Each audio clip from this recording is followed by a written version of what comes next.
Vamos, meus queridos irmãos, abrir nossas Bíblias no livro de Gênesis, capítulo 2.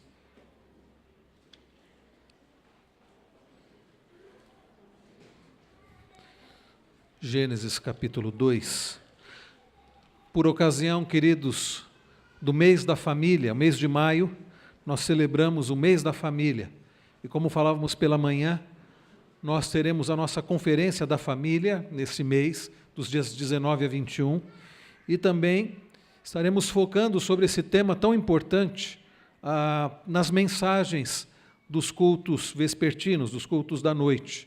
Nós estamos iniciando hoje a primeira de uma série de mensagens sobre a família, as famílias da Bíblia. E nada melhor do que começar do começo, falando da primeira família. Na verdade, eu havia me preparado para iniciar em Gênesis 3, falando sobre os erros da primeira família. Já estava tudo preparado para isso, mas depois, lendo o capítulo 2, falei, antes de falar dos erros da primeira família, se Deus permitir, no próximo domingo, vamos falar sobre esse tema, os erros da primeira família, lendo o capítulo 3, e vendo que nós estamos também cometendo os mesmos erros, e vendo qual é a solução, que é Cristo Jesus.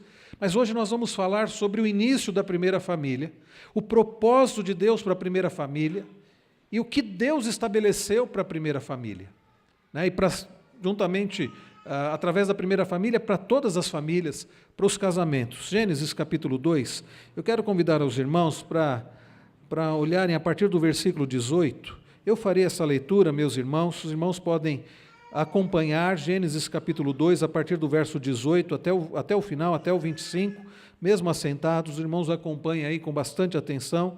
Diz-nos assim as Santas Escrituras: Disse mais o Senhor Deus: Não é bom que o homem esteja só. Far-lhe-ei uma auxiliadora que lhe seja idônea. Havendo, pois, o Senhor Deus formado da terra todos os animais do campo e todas as aves dos céus, trouxe-os ao homem, para ver como este lhes chamaria. E o nome que o homem desse a todos os seres viventes, este seria o nome deles. Deu nome o homem a todos os animais domésticos, às aves dos céus e a todos os animais selváticos. Para o homem, todavia, não se achava uma auxiliadora que lhe fosse idônea.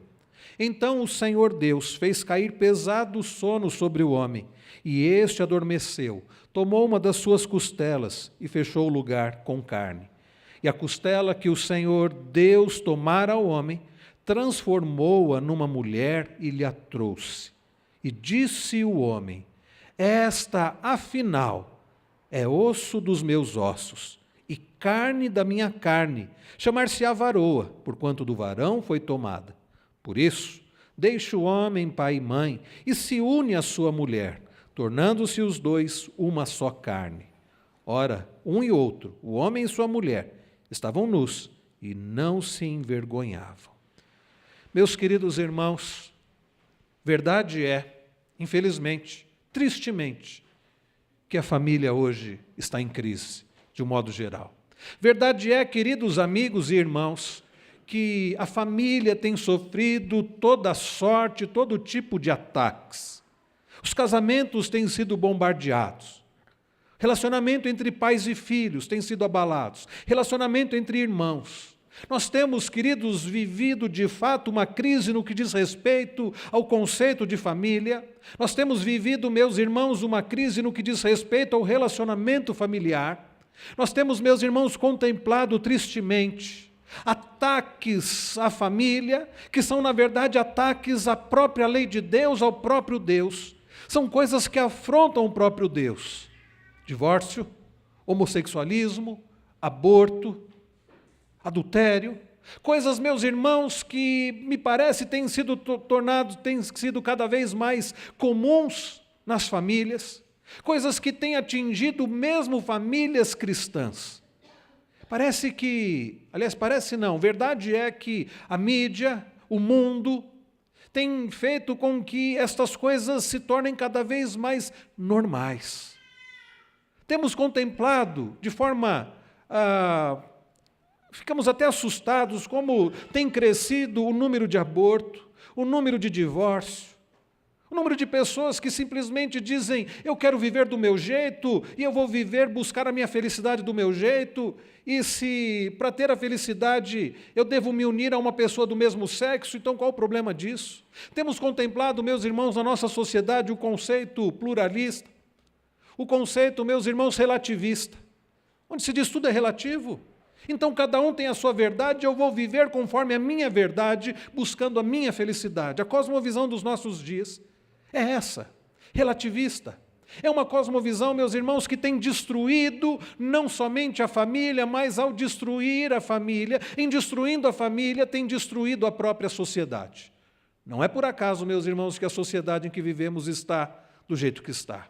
Não é por acaso, meus irmãos, que temos contemplado também de forma assustados, como essa geração tem sido uma geração de filhos desobedientes, tem trazido problemas para as famílias, nas escolas, para os professores, para a sociedade, para a polícia. Não é por acaso, meus irmãos, que temos contemplado o número de pessoas cada vez mais com síndrome do pânico e depressão, e tantos outros problemas e distúrbios, por vezes causados por uma vida não vivida conforme a vontade de Deus, dentro do padrão de Deus, conforme deveríamos viver como família, para a glória do próprio Deus. Esta, queridos, é de fato a realidade, triste realidade. Mas, queridos irmãos, nós temos a palavra de Deus, suficiente, inerrante, palavra perfeita, a palavra de Deus inspirada, a palavra de Deus, meus irmãos, que nos traz tudo, absolutamente tudo que nós precisamos saber para viver conforme a vontade dEle, para a glória dEle, e assim sendo para a nossa própria felicidade. O que, queridos amigos e irmãos, a sua santa e bendita palavra nos ensina a respeito de família? Ao olharmos para este capítulo do livro de Gênesis, capítulo 2, versos 18 a 25, nós podemos, queridos, aprender lições preciosas a respeito da família, do propósito de Deus da família, do propósito de Deus para a minha e para a sua vida, para a minha família e para a sua vida, para a igreja e, assim sendo, para a sociedade. A família começou de uma forma perfeita.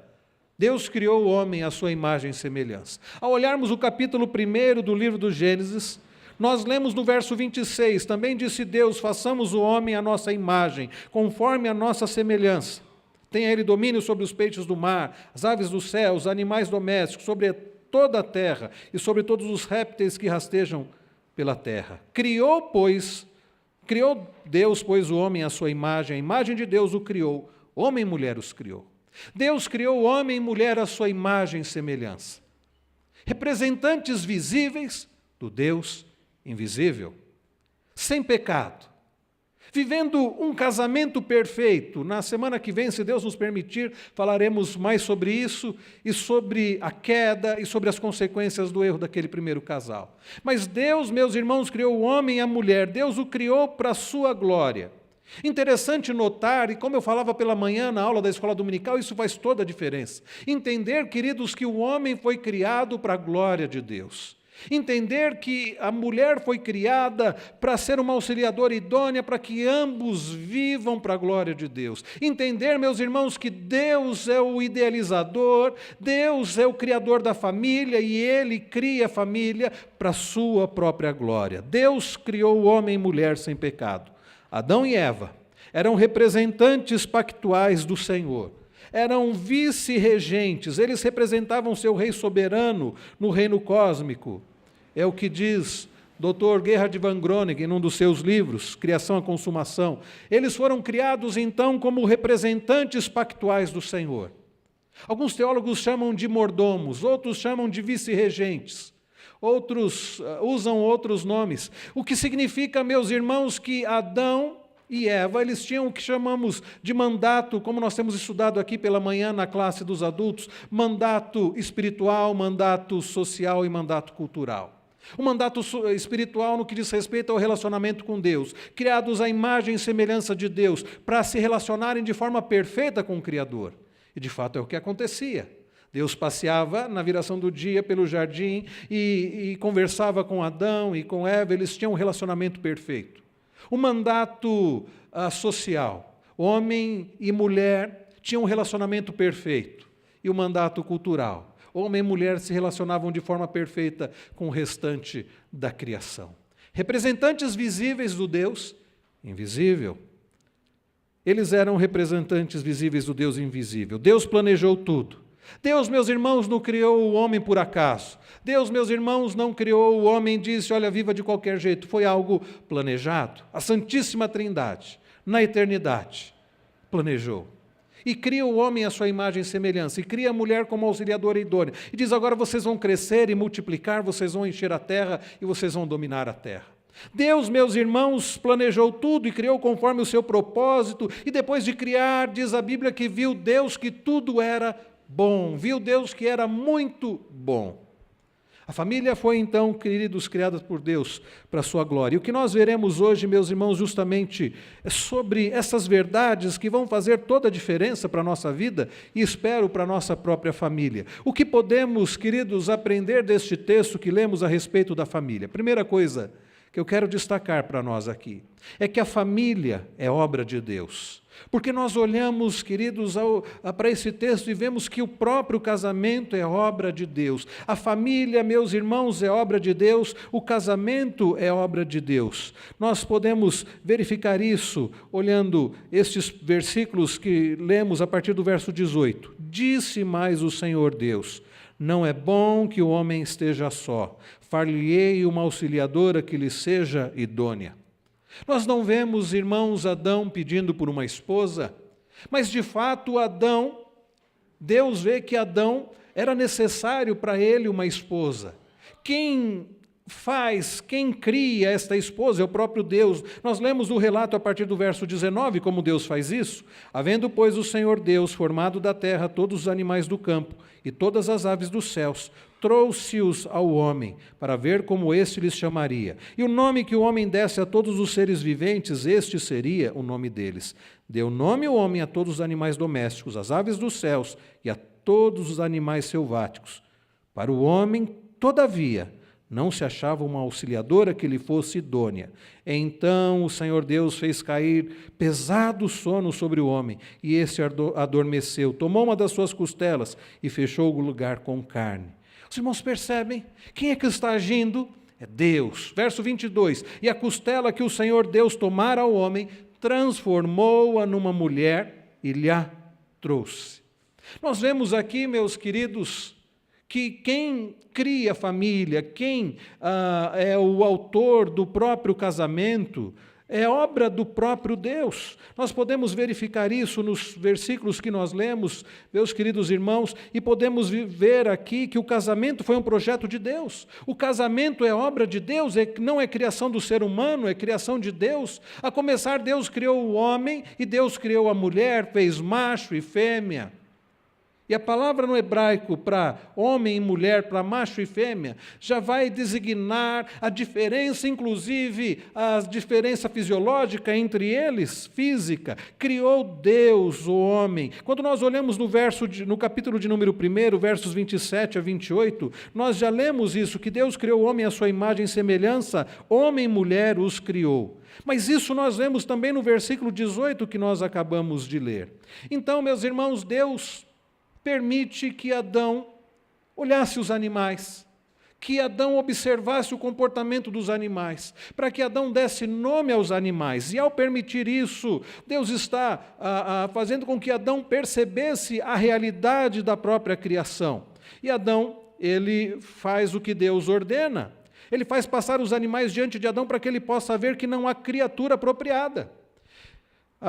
Essa criatura tem de ser feita unicamente do homem para que seja da essência dele, um ser igualmente humano, segundo a imagem de Deus, exatamente conforme nós lemos lá em Gênesis 1, 27. Portanto, nós lemos nos versos 21 e 22, que Deus, o Senhor, fez cair pesado sono sobre o homem, ele adormeceu, e Deus então tomou a costela do homem, fechou o lugar com carne, e a costela que o Senhor Deus tomara ao homem, transformou numa mulher e lhe a trouxe. Esse texto, meus irmãos, termina nos versículos 24 e 25 com as seguintes palavras: tornando-se os dois uma só carne. É assim, meus irmãos, que termina o texto. E nós podemos destacar aqui Deus como sendo o idealizador da família, Deus como sendo o criador da família. Deus, nós podemos ver que foi aquele que entregou a própria noiva, que entregou a noiva, como um pai que entrega a filha, que entrega a noiva. Deus entregou a primeira noiva. O casamento é obra de Deus porque ele cumpriu o papel do primeiro pai ao entregar a noiva ao noivo. Deus cria a mulher e ele traz ao homem. Deus trouxe à existência o plano do casamento. O casamento é obra de Deus porque não somente criou a mulher com esse propósito e levou ao homem como um pai que leva a filha ao seu marido, mas também porque Deus trouxe à existência o projeto do casamento. John Piper, juntamente com um outro autor, escrevendo o livro, aliás, eu creio que esse livro ele escreveu sozinho, Casamento Temporário, ele destaca exatamente isso. Deus trouxe à existência o plano de casamento, porque nós lemos verso 24, deixa o homem pai e mãe e se une à sua mulher, tornando-se os dois uma só carne. Quem está falando aqui em Gênesis 24, versículo 24?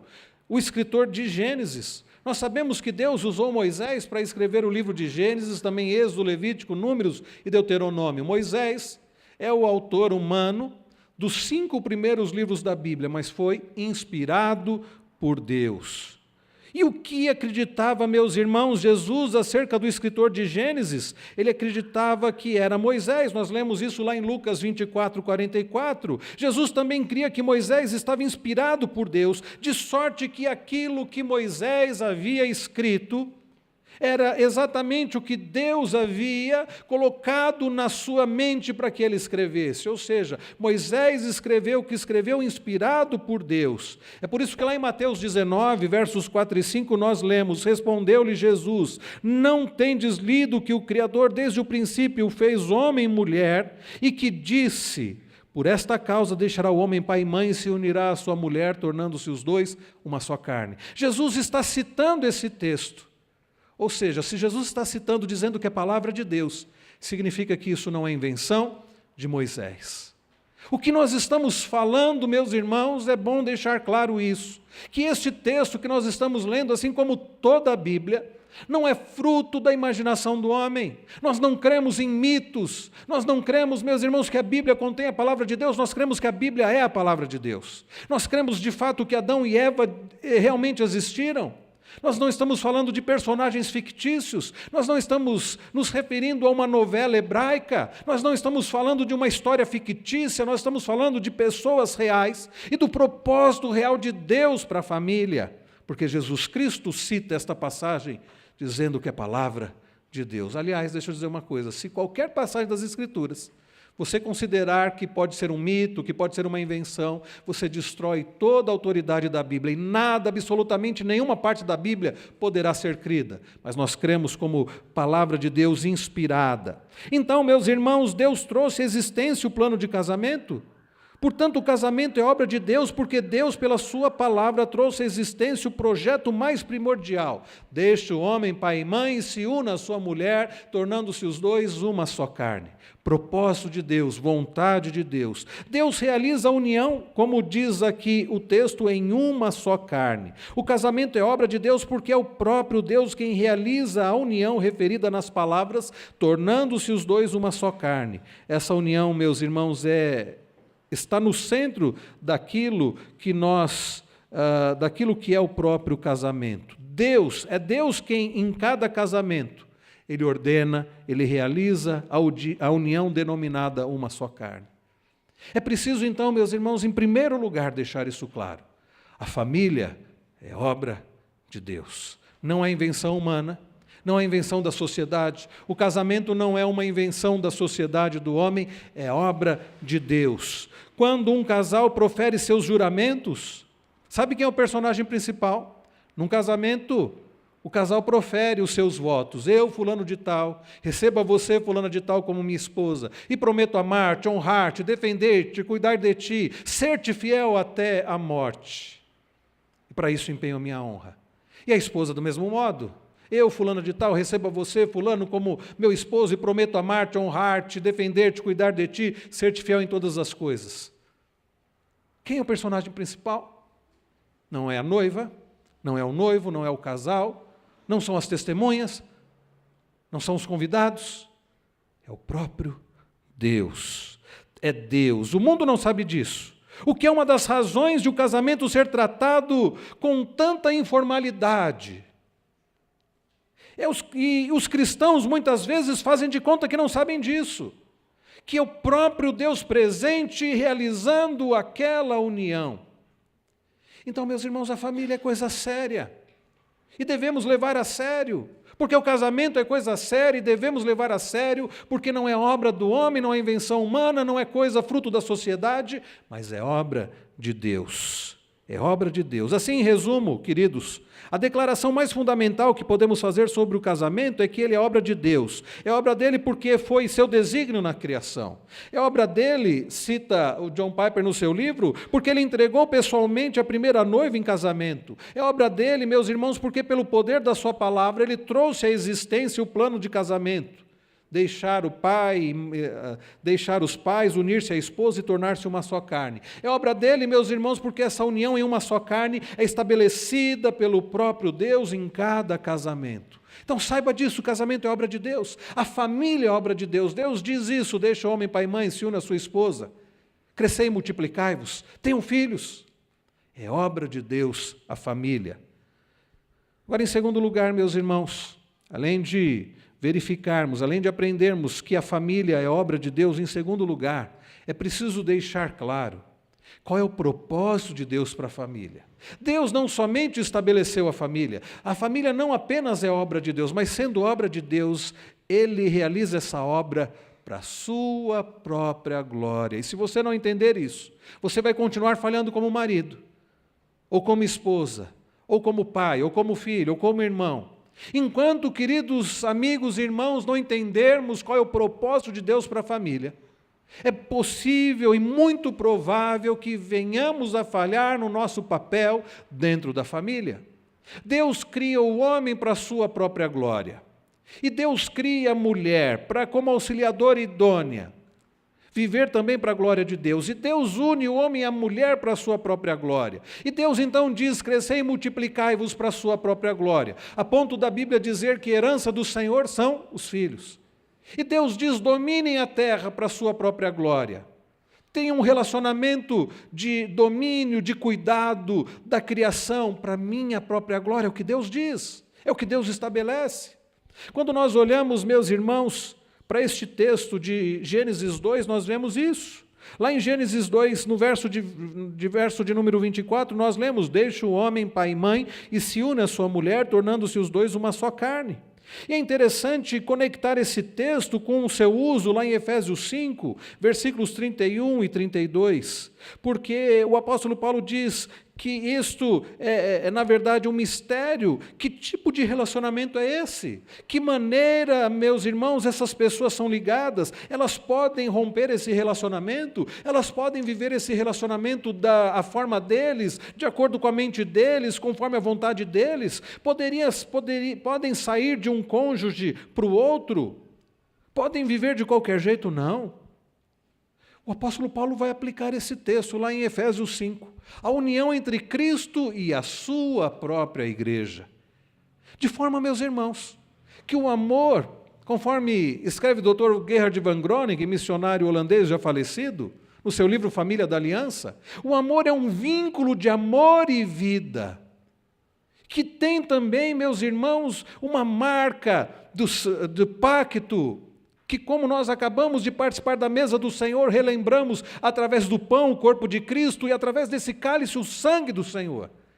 E o casamento deve ser também um vínculo de amor e vida, um pacto, onde os dois se tornam uma só carne, e que deve ser vivido para a glória de Deus, conforme a vontade do Senhor, e que deve então, meus irmãos, e aqui está um aspecto fundamental que muitos ainda não entenderam, deve representar o próprio relacionamento de Deus com o seu povo, deve representar o próprio relacionamento de Jesus Cristo com a sua igreja. E qual é o relacionamento? Que tipo de relacionamento é o relacionamento de Deus com o seu povo? Qual é, meus queridos irmãos, o relacionamento de Cristo com a sua igreja? É um relacionamento em amor, é um amor abnegado, é um amor que cuida, é um amor que santifica, é um amor que preserva, é um amor, meus irmãos, sublime. É assim que deve ser o relacionamento entre o homem e a mulher, que deve servir também como testemunho para os filhos. Hoje, queridos amigos e irmãos, como estão carentes, famílias estão carecidas de exemplos de relacionamento entre marido e mulher, para que sirvam de ensino, de testemunho para os filhos.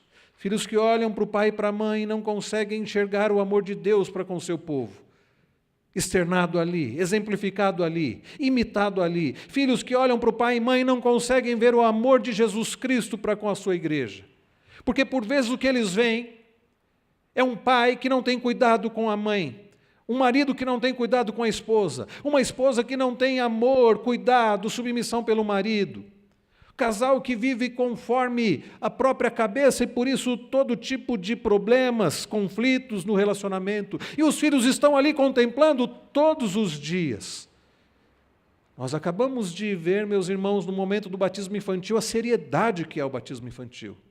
Quando pais, filhos da aliança, quando pais crentes que pertencem à aliança, consagram o seu filho ao Senhor e prometem diante de Deus e da igreja de ensinar o seu filho, os seus filhos, a amar a Deus, a ler a Bíblia, a orar com eles, ensinar o seu filho, dando bom exemplo, bom testemunho, eles mesmos, meus irmãos, quando eu lembro que eu prometi isso,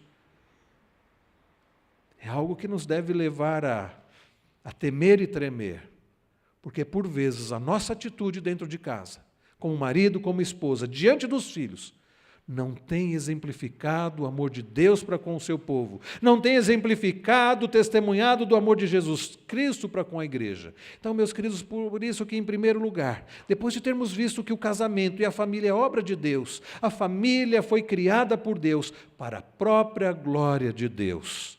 É isso que nós vemos no verso de número 24, aplicado por Paulo lá em Efésios de número 5, grande é este mistério, mas eu me refiro a Cristo e à igreja, diz o apóstolo Paulo. Em outras palavras, o casamento tem como modelo o compromisso pactual de Cristo com a sua igreja.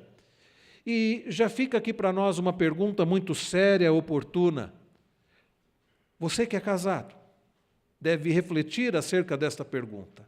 O seu casamento tem exemplificado o amor, o relacionamento de Cristo, o pacto, a aliança de Cristo com a igreja?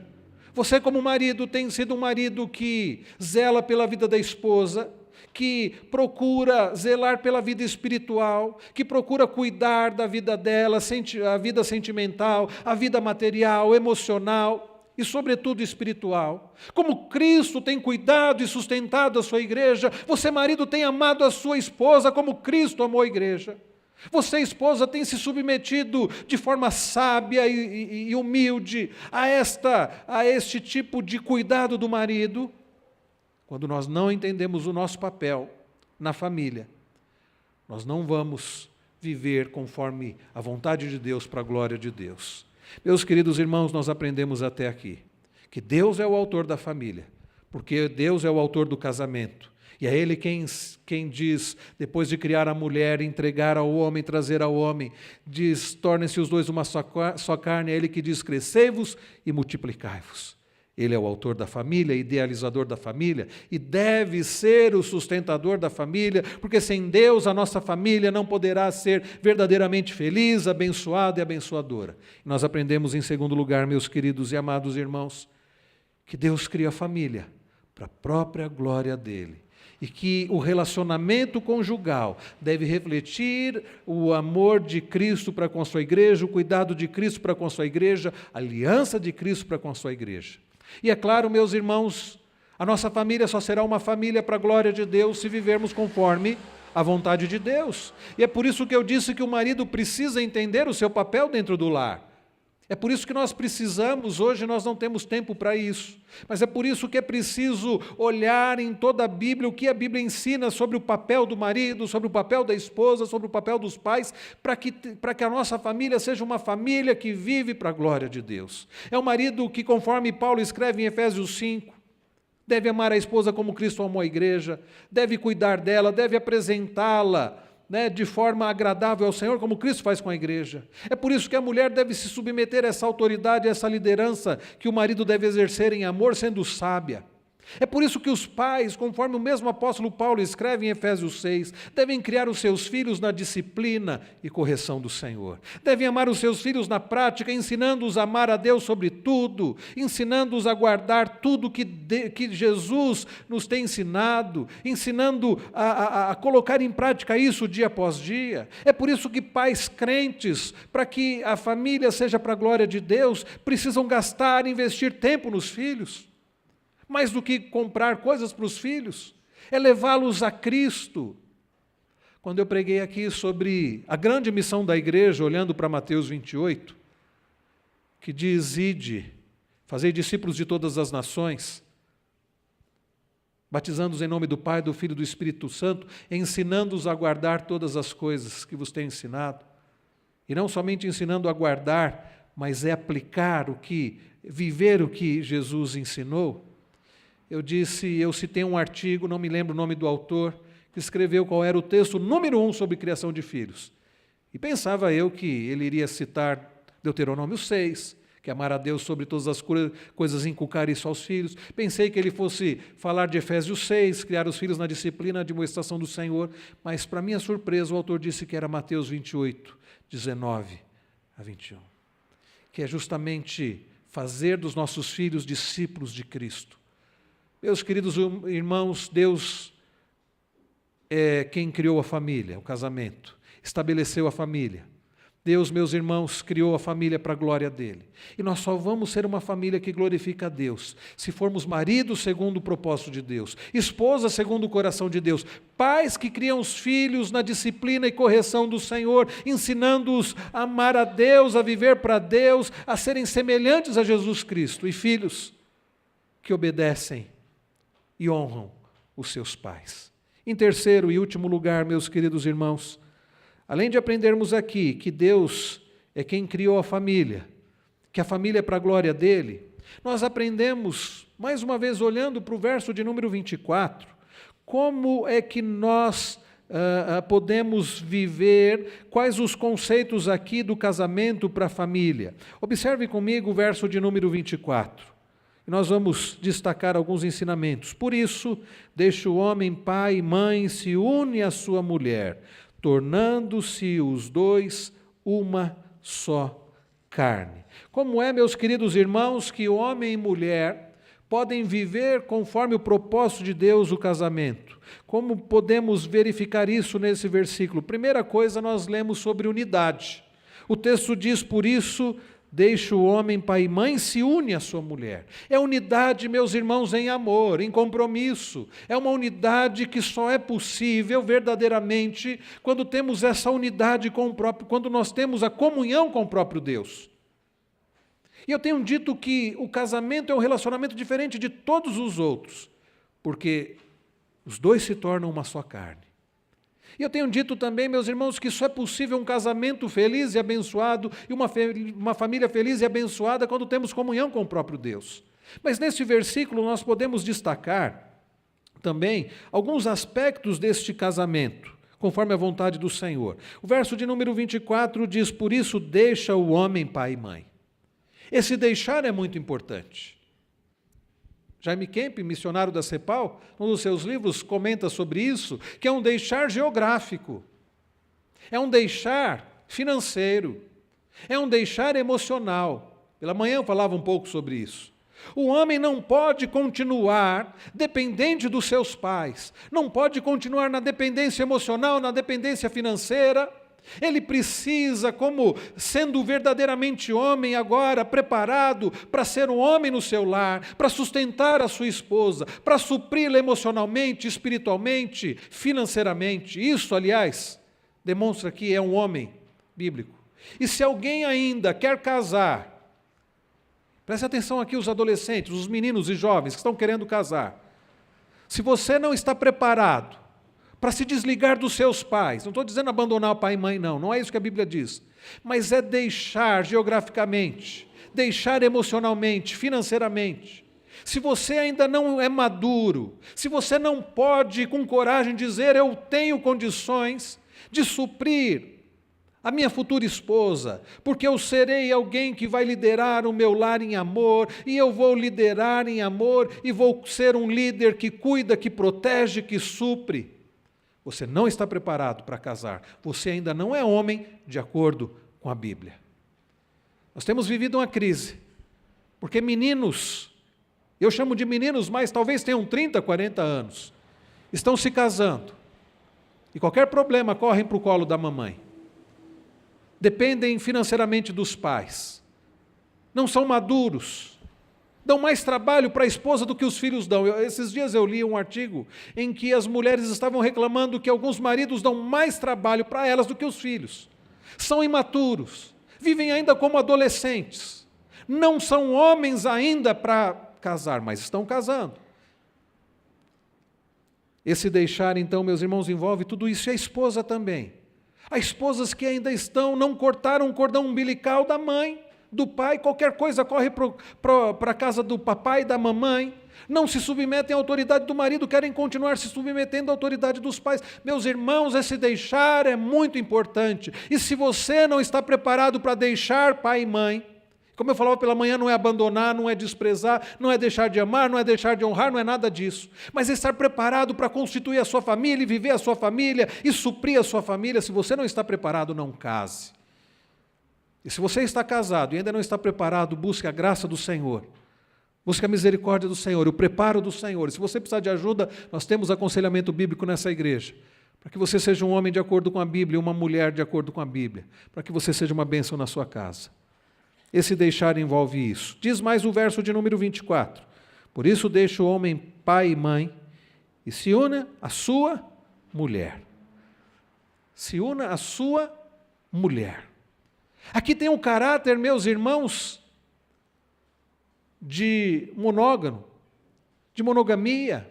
Não diz se una às suas mulheres, se una à sua mulher. Desde o início, Deus deixa claro qual é o propósito, o princípio para o casamento. Não é um homem ter 2, 3, várias mulheres. Aliás, na Bíblia nós encontramos exemplos de servos de Deus que tiveram mais de uma mulher. Você pode prestar atenção que todos eles sofreram. Eu ouso dizer que nunca foi propósito de Deus para ninguém, nem para Abraão, nem para Davi, nem para nenhum, nem para Salomão, que o homem tivesse mais de uma mulher. Isso sempre trouxe problema para os homens da Bíblia. Porque o propósito de Deus é que o homem se una à sua mulher.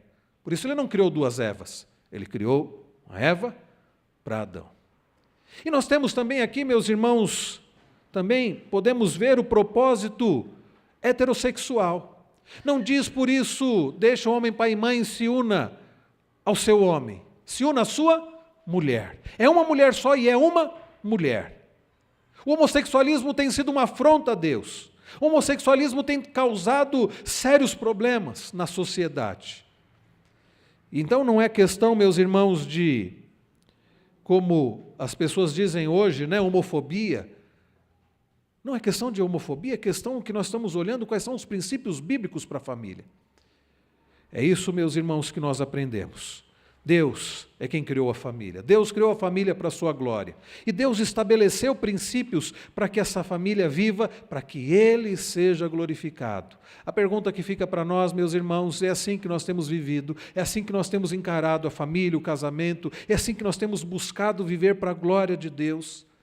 Diante desta sociedade tão corrompida, diante da crise que nós vivemos na família nos dias de hoje, aprender sobre o propósito de Deus para a família, os princípios de Deus para a família, é de fundamental importância. Eu quero agora, na aplicação dessa mensagem, desafiar a você a, entendendo que foi Deus quem criou a família, entendendo para quem Ele criou a família e para quê, ou seja, para Ele e para a glória dEle, entendendo que Deus estabeleceu na Sua palavra diretrizes claras para nós, como marido, como esposa, como pais, como filhos, Entendendo, meus irmãos, que o casamento envolve esse deixar, envolve essa união, envolve a se unir à sua mulher, envolve o princípio monógamo, envolve o princípio heterossexual, que possamos viver dessa forma. Que você possa, meu querido amigo e irmão, ser um marido segundo o coração de Deus. Quem sabe hoje você precise pedir perdão a Deus, porque você não tem sido uma bênção no seu lar, você não tem conduzido sua família para a glória de Deus. Eu quero dizer para você, meu irmão, que é marido. Eu digo isso com muito temor e tremor, porque eu também sou marido, eu sei dessa responsabilidade, e por vezes eu mesmo tenho falhado. Eu quero dizer para os irmãos aqui, que Deus irá cobrar de nós o andamento da nossa família, a vida espiritual da nossa esposa e dos nossos filhos. Deus, meus irmãos, irá cobrar de nós se nós não temos exercido uma liderança em amor, se nós não temos conduzido a nossa família para a glória de Deus. Eu quero dizer para você, minha irmã, que é esposa, que o propósito de Deus para a sua vida é que você seja uma mulher sábia que edifica o lar, que ao invés de ficar desafiando o seu marido, desrespeitando o seu marido, se ele tem falhado como líder, que você possa estar o colocando diante do Senhor em oração, e sendo uma esposa submissa, fiel, uma bênção no seu lar. Eu quero dizer para você, pai e mãe, que Deus irá cobrar de nós, porque cabe a nós criarmos nossos filhos na disciplina e correção do Senhor. Mas hoje tem sido tão mais fácil nos dedicarmos a tantas outras coisas, como, por exemplo, a profissão ao trabalho, e deixar qualquer um criar de qualquer jeito. Eu creio, meus irmãos, que nós precisamos, nesta noite, diante da palavra do Senhor que nos ensina quem criou a família, para quem Ele criou a família, e diante dessas diretrizes da família, nos colocarmos diante do Senhor, pedindo a misericórdia do Senhor, clamando ao Senhor que nos ajude, para que a nossa família seja uma família que glorifica ao Senhor. Vamos fechar nossos olhos nesse instante. Como eu disse, talvez você precise dizer: Senhor, perdoa-me, porque eu não tenho vivido como deveria, porque eu não tenho sido uma bênção no meu lar. Tem misericórdia de mim, Senhor, tem misericórdia da minha família. Talvez você tenha chegado aqui e o que você pode dizer é que a sua família está em crise e que as coisas não estão indo bem na sua casa. Mas eu quero dizer para você que você está no lugar certo, que você está buscando aquele que é o único, não é o melhor, mas o único que pode te ajudar e tem poder para isso, que é o Senhor. É aquele que criou a família, que projetou a família, que tem poder para restaurar a família, abençoar.